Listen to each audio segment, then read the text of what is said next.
update on Trey Hendrickson and the timeline at all? I don't. It's just 24 hours ago that it happened. So obviously short week is always challenging, but we'll see how it goes. Do you expect Sam Hubbard and T. Higgins to be able to play on Thursday night? It'll be, again, tough week. It'll be short, tough. We'll see. Would you classify Trey as day-to-day or week to week? Day to day.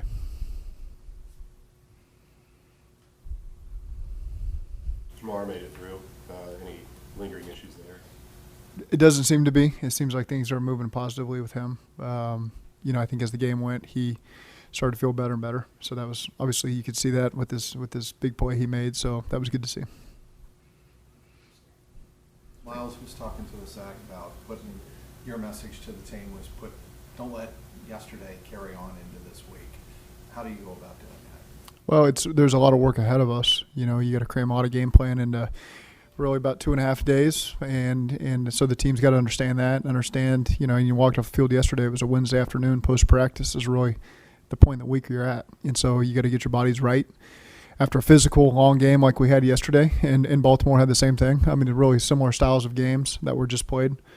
And so, again, our guys got to get themselves ready, and our coaches got to do a good job preparing them in a short span this week. Is it helpful at all that it's a division opponent that you've at least got some working knowledge with going in? I mean, yeah, there's a lot that goes into it. It's two teams that know each other very well. And, there's 6 games maybe since we played them last. So information you still want to take in. But obviously, the personnel well. They know our personnel well. And I guess that hurts. I mean, that helps in some sense. What did you see on film on the coverage in the back end of your guys' secondary leading to the explosive throws? Yeah, too many explosive plays, obviously. Some of them were on some play action movement stuff where they got some openings. Some of them were scrambles. But they did a nice job. They had a good plan in place. Their players executed it. Obviously, 17, I think, was the final number. That's too many explosives we got to have. Our guys, and there's a lot of really good stuff that they put on tape as well. Our guys where they were sticky in coverage and doing a great job finding opportunities. But ultimately, as a team, I think if you look at all 3 phases, we just didn't do enough to give ourselves the best chance to win. Tackling seemed to be a problem. So we had up again yesterday. I mean, their tackling had gotten better, but yesterday there seemed to be quite a few misses. There were some moments that we could have been better.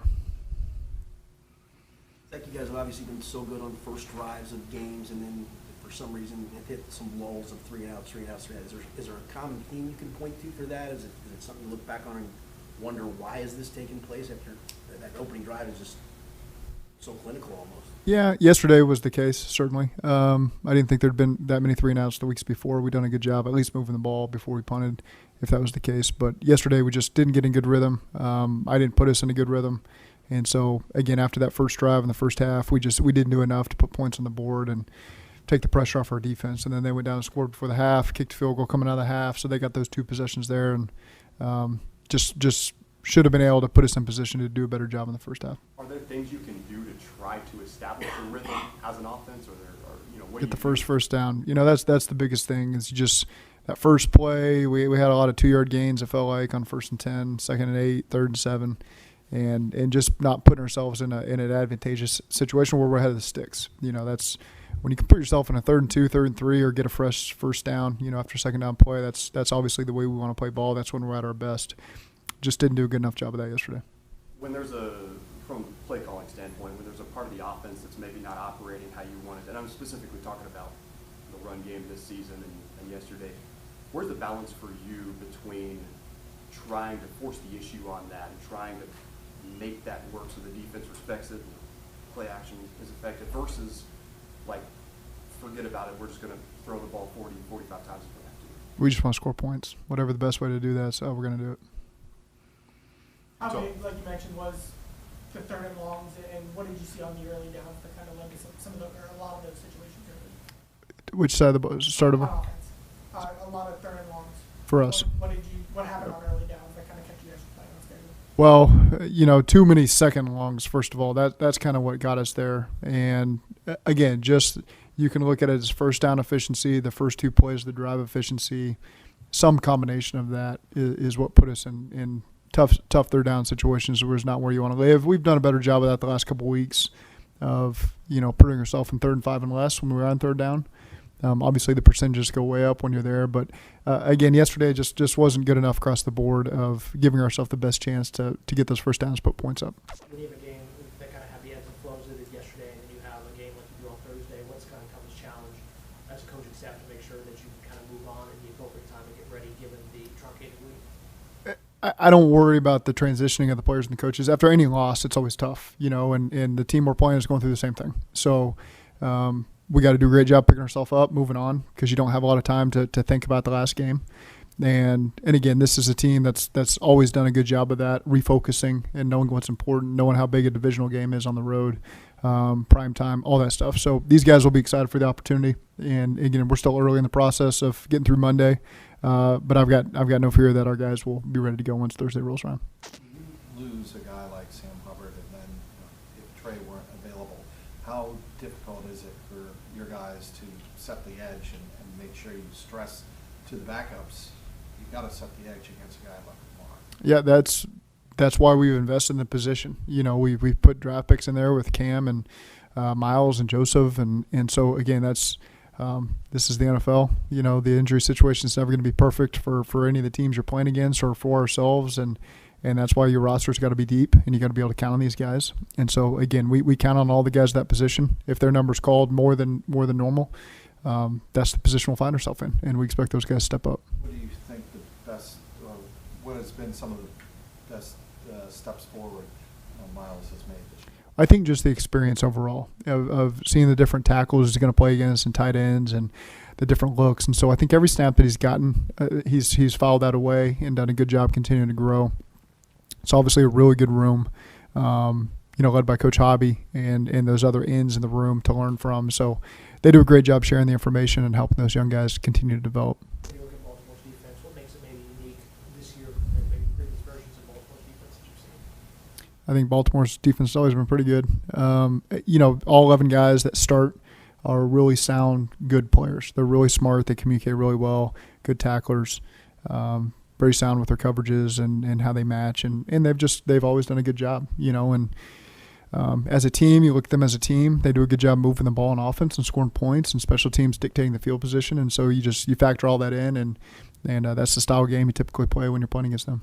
Was the AFC North seem a little more chaotic than usual, or does this kind of feel kind of like it usually does at this point of the year? It's only a halfway point, and so again, we know we've got 4 more divisional games left, and we can just focus on this one right now and deal with the chaos. Maybe chaos comes the next week. I don't know, but all that matters to us is this Baltimore game and putting our best foot forward and finding a way to get a win, and then we'll just deal with what's thrown at us next. Zach, I know you felt like your offensive line really settled in this year. Did you view yesterday as kind of a little bit of step back for that group, or something a need to recenter a little bit with them? I think it just goes back to the entirety of the offense and myself as the play caller not giving us the best chance to find a rhythm, and the opportunities maybe we had didn't take advantage of them. So I don't look at one grouping as a whole. I think the entirety of the thing's got to be better, and that's just something we got to focus on this week. What's the challenge with Baltimore and the simulated pressures that they kind of major in? They're so effective with the offensive line. What's the biggest key in dealing with stuff like that? Well, they can all pressure. Whether it's Queen or Roquan or whoever's going to play nickel for them. They all do a good job disguising, coming, and playing the coverages behind them. So again, it's a smart defense, well coordinated. They do a good job, and so that presents challenges for the teams they play against. As a follow-up to the run versus pass thing, just to clarify, are you okay with being one of the most pass-heavy teams in the NFL?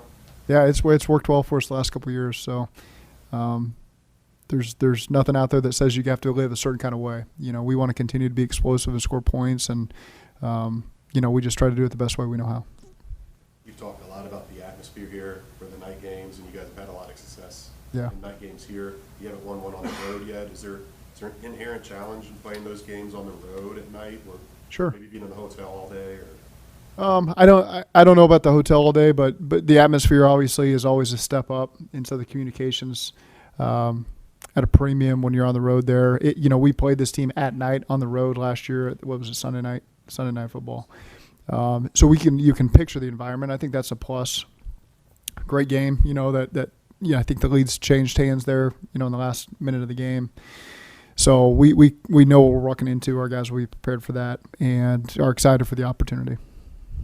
Coach, you've been 5-4 the last 2 seasons and won the division. This year with the division how it is, how important is every single game? What's important is just focusing on the next one. You know, this is a divisional game.